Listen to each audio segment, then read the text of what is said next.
Rahayu dan salam budaya bagi saudaraku pecinta budaya Nusantara. Mari kita simak dan nikmati kembali lanjutan kisah legenda penangsang dalam Kidung Tahta Asma karya Nasirul Purwokarto.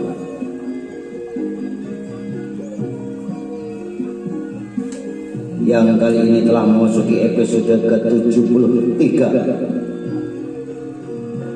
dengan judul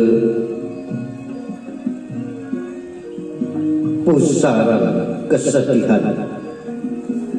Saudara, di episode yang lalu telah dikisahkan Tabib Kasultanan Demak Bintoro Kisapuloko senantiasa setia mendampingi dan mengobati sakitnya sang Sultan Bagus Mukmin, Sultan keempat Demak Bintoro, yang kondisi kesehatannya sudah mulai menurun di saat Bagus Mukmin memegang tampuk pemerintahan di Keraton Demak Bintoro. Berbagai obat yang dibuat oleh tabib setianya yang bernama Kisapuloko selama seperempat abad lamanya selalu mendampingi sang Sultan.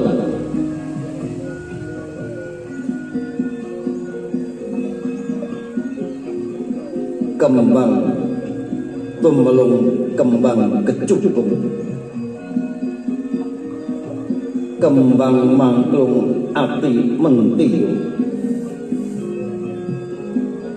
kembang ati kang gawe wuyung, kaya mendem kembang kecubung.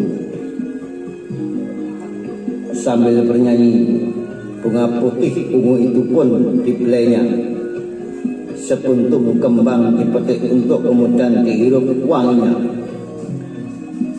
Kuntum kecubung yang kemudian dilepaskan kelopaknya dibuang satu persatu ke permukaan air sungai yang mengalir tenang.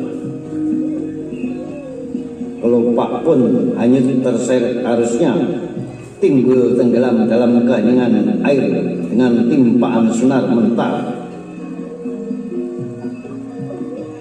Sempat sesekali tersangkut pada sampah rumputan, namun dengan pusaran air yang membuatnya berputar, kelopak cubung pun keluar dari rintangan.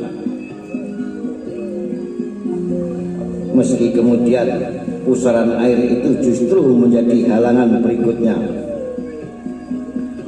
Ketika kelopak-kelopak kembang putih ungu itu masuk di mata pusaran, tenggelam dalam arus air yang berpusar kencang memutar, untuk kemudian tak muncul lagi di permukaan, dan ia tetap menunggu. Sambil menatap kerasnya pusaran air sungai Gelis, lelaki berjubah hijau itu pun tersenyum sendiri. Matanya yang cekung menyipit memperhatikan kembang kecubung yang tak kunjung timbul ke permukaan. Dari bibirnya terdengar lirih nyanyian sebuah kidung kesedihan yang memilukan tentang sungai kesepian, tentang muara kesedihan yang hanya bisa kurenang sendiri, yang hanya bisa kuselami sendiri. Terjebak aku dalam pusaran sunyi.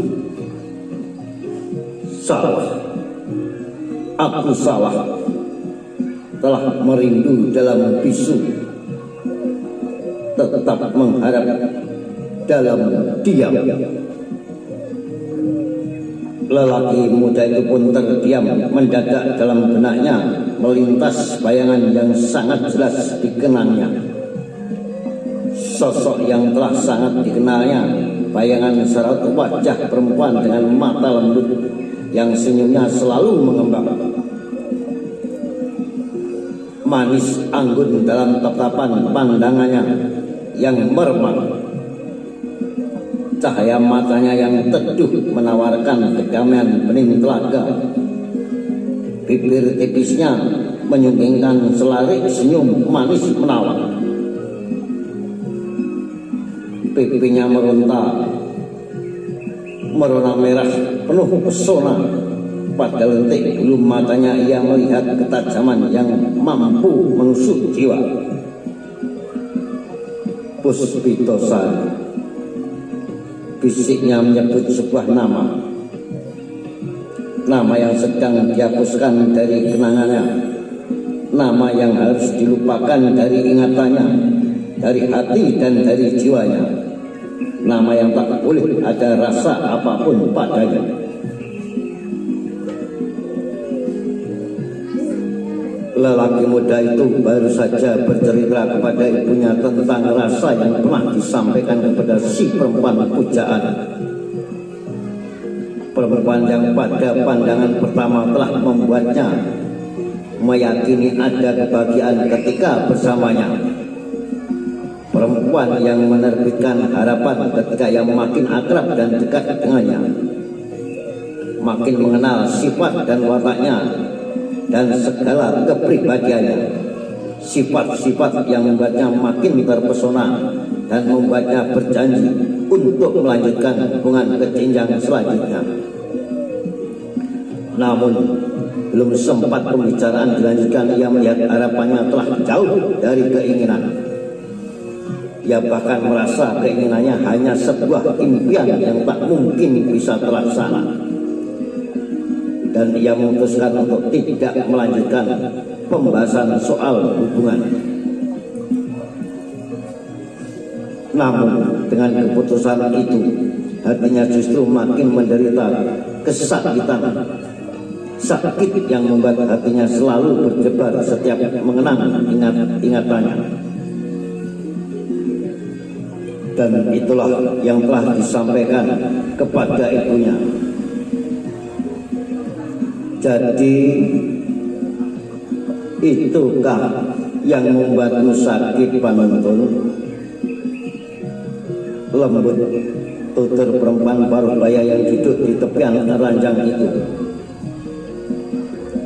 yang tak lain adalah ibu kandung Haryo Panuntun, salah satu putra Pangeran Sekar Sedoing Lepeng.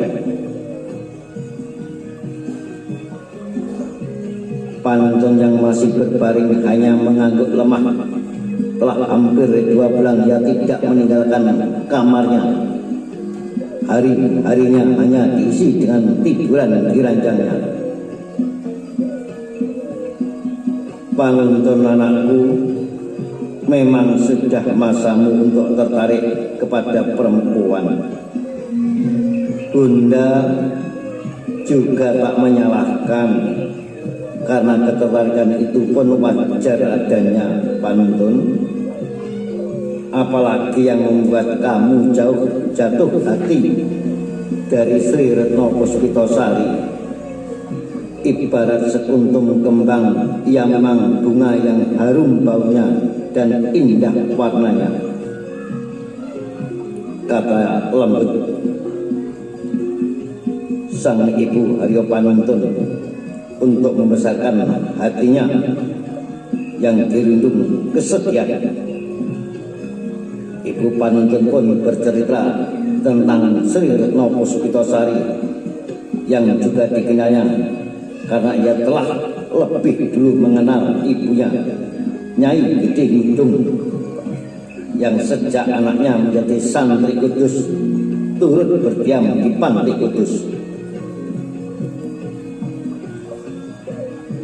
Apalagi mereka berdua kemudian menjadi orang yang selalu membantu keperluan kedua istri Sunan Kudus.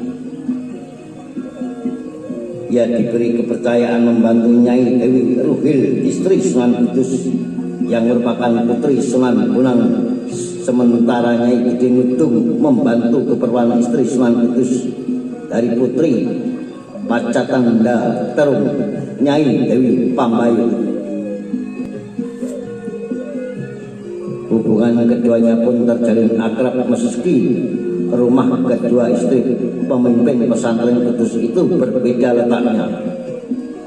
Nyai Dewi Ruhil sebagai istri pertama Sunan Kudus menempati rumah utama yang berada di sebelah panti Kudus. Putri Sunan Bonang itu hidup bersama anak lelaki sematawayang yang bernama Amir Hasan.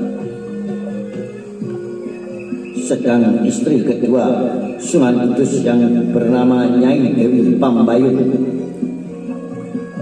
mendiami rumah yang berada di tempat di belakang masjid, rumah yang lebih besar daripada panti Kudus karena dari pernikahan dengan putri Pacatanda Terung ini Sunan Kudus mempunyai 7 orang anak dan putri bungsunya yaitu Ratu Ayu Prodo Binabar sangat akrab dengan Retno Puspitasari. Keduanya menjadi gadis sebaya, kemanapun selalu bersama, termasuk ketika mengaji di panti Kudus dalam bimbingan Nyai Dewi Ruhil. Dan Ibu Haryo Panuntun pun melanjutkan ucapannya. Jadi sebenarnya Ibu pun memahami perasaanmu Panuntun.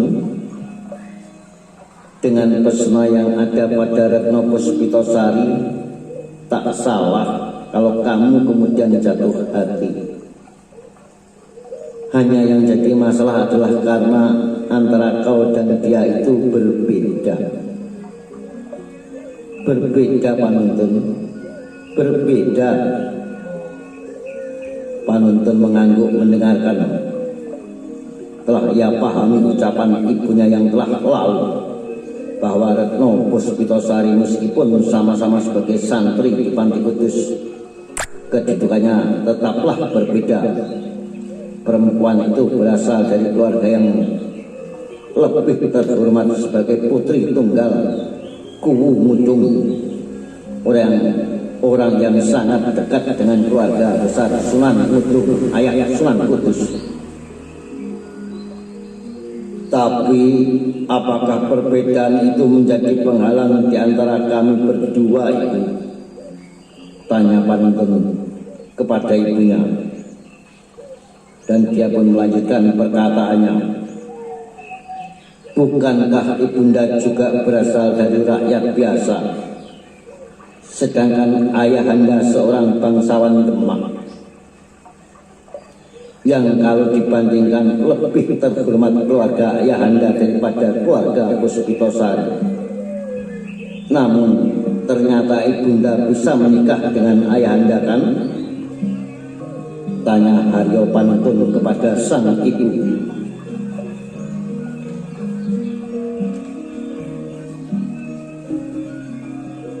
Pemuda itu kemudian membandingkan pernikahan kedua orang tuanya. Ibunya yang hanya berasal dari keluarga petani miskin di Bedugwan Lorong bisa menjadi istri dari Pangeran Sekar, sang Adipati Jipang Panulang, seorang bangsawan Demak, anak Raden Dipatah, sang Sunan Demak, yang juga anak Prabu Kertabudi.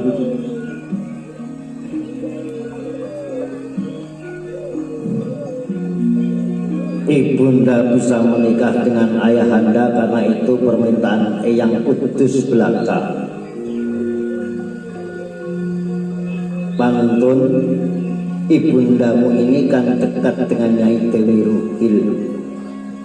Maka ketika ayahandamu memenang, Eyang Sunanlah yang menyampaikan kepada ibunda.